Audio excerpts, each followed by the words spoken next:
अस्सलाम वालेकुम रहमतुल्लाह। बेटा आज की वीडियो आप लोगों के लिए है एक्टिव से पैसिव वॉइस की। इंपॉर्टेंट है, आप लोग हंसते रहे या रोते रहे कोई इससे मसला नहीं है। हमारा मतलब है आपको समझाना, पढ़ाना, लिखाना। देखते हैं आज की वीडियो इंपॉर्टेंट है। ग्रामर का वो रोल जो 9th क्लास के स्टूडेंट्स के लिए और इंटरमीडिएट के वो बच्चे जो SET, GATE, MAT, E CAT और एम कैट के वो स्टूडेंट्स हैं जो अपीयर होते हैं अपने एंट्री टेस्ट में, उनको इस तरह की एक नरेशन जरूर आती है। तो देखते हैं आज की ये किस तरह से सॉल्व हो सकती है। स्मार्ट वे में आप लोगों के लिए एक वीडियो लेके आए हम जनाब, जिससे आप सीख सकते हैं चेंज द वॉइस इसको कहते हैं। चेंज द वॉइस का रूल बेसिक है, बिल्कुल सिंपल है, इसको समझना बहुत आसान है, कॉमन है। सबसे पहले इसकी डेफिनेशन देखते हैं। डेफिनेशन में कहता है active voice a sentence pattern in which subject performs an action. वो सेंटेंस का पैटर्न जिसमें कोई भी सब्जेक्ट परफॉर्म करता है किसी एक्टिविटी को। इसका फॉर्मूला ये है, जिस तरह के subject, verb and object. Example के तौर पर मैंने पास्ट इंडेफिनिट या सिंपल का एक सेंटेंस कॉपी किया है, ही वेंट टू मार्केट। अब हम पैसिव वॉइस की डेफिनेशन देखते हैं।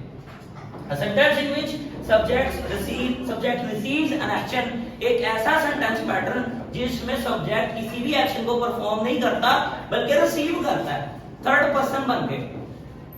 यहां पर देखते हैं लाइक ऑब्जेक्ट, इसका जनाब फॉर्मूला ऑब्जेक्ट है, फिर हेल्पिंग वर्ब है।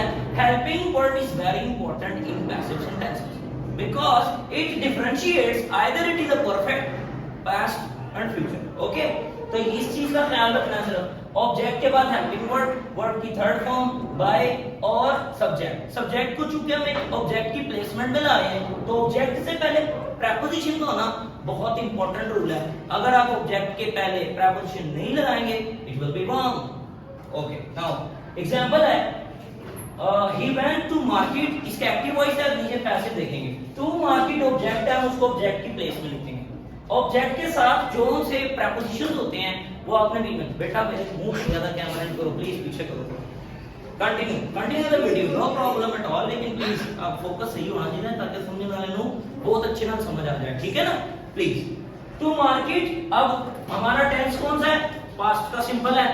पास्ट के हेल्पिंग वर्ब्स हमारे पास क्या होते हैं? वाज एंड वर। अगर ऑब्जेक्ट हमारा सिंगुलर हो तो हम हेल्पिंग वर्ब भी क्या लगाएंगे? सिंगुलर, जो कि वाज है। इसके बाद वर्ड की थर्ड फॉर्म, वेंट की थर्ड फॉर्म क्या होती है? गॉन। गो, वेंट, गॉन, गॉन लगा दिया।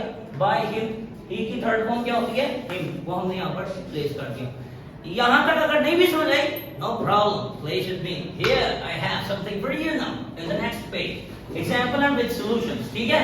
प्रेजेंट सिंपल टेंस, कंटीन्यूअस और परफेक्ट के अंदर एक ही एग्जांपल को तीनों के एक्टिव वॉइस और पैसिव वॉइसेस करने के बाद इसको मजीद एलैबोरेट किया गया है, शायद तुम्हें समझ आ जाए। देखो यहां पर कहता है they come to school in time, एक स्टेटमेंट है 9th क्लास की बुक के अंदर से ली गई, इसको मैंने यहां पर मेंशन किया है। They come to school in time, इसमें सब्जेक्ट हम लोगों को डिफरेंशिएट करना पड़ेगा, पहले समझना पड़ेगा कि भाई ये है क्या। दे एक सब्जेक्ट है, कम वर्ब है और टू स्कूल क्या है? ऑब्जेक्ट। और इन टाइम एक एडिशनल इंफॉर्मेशन है अबाउट टाइम, सही है। डेली भी हो सकता है, टुमारो भी हो सकता है, कुछ भी हो सकता है, ये टाइम एक इंफॉर्मेशन है। इसको पैसिव में चेंज करने के लिए टू स्कूल ऑब्जेक्ट की प्लेस में आ जाएगा। इन टाइम एक एडिशनल इंफॉर्मेशन है, एडिशनल इंफॉर्मेशन सब्जेक्ट के पास भी आ सकती है और ऑब्जेक्ट के पास भी आ सकती है, आपकी मर्जी, जहां मर्जी लिखें, it will make sense. To school in time is come by them, third form of verb हमने लगा दी, कम, केम, कम होती है, is come by them. School चूंकि सिंगुलर है तो हमने हेल्पिंग वर्ब भी सिंगुलर लगा दिया, इज और वर्ब की थर्ड फॉर्म लगा दी, come by them. Present continuous tense कहते हैं प्रेजेंट की जारी फिक्रे को। प्रेजेंट जारी फिक्रे में यही सेम सेंटेंस को कॉपी किया है। They are coming to school in time, वो स्कूल वक्त पर आ रहे हैं।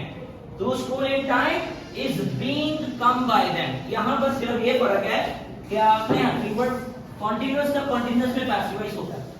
कमिंग की प्लेसमेंट यानी जेरेंड है, जेरेंड को जेरेंड से ही प्लेस करते हैं, उसके लिए हमने थर्ड फॉर्म से पहले जेरेंड लगा दिया, बीइंग, बी, बीइंग, बीइंग, ये इसकी थर्ड फॉर्म हमने यूज कर दी जो जेरेंड फॉर्म होती है। Is being come by them. Perfect tense, they have come to school in time, वो स्कूल वक्त पर आ चुके हैं। Passive voice to school in time has been come by them. It's all for you. Stay with me. Stay tuned.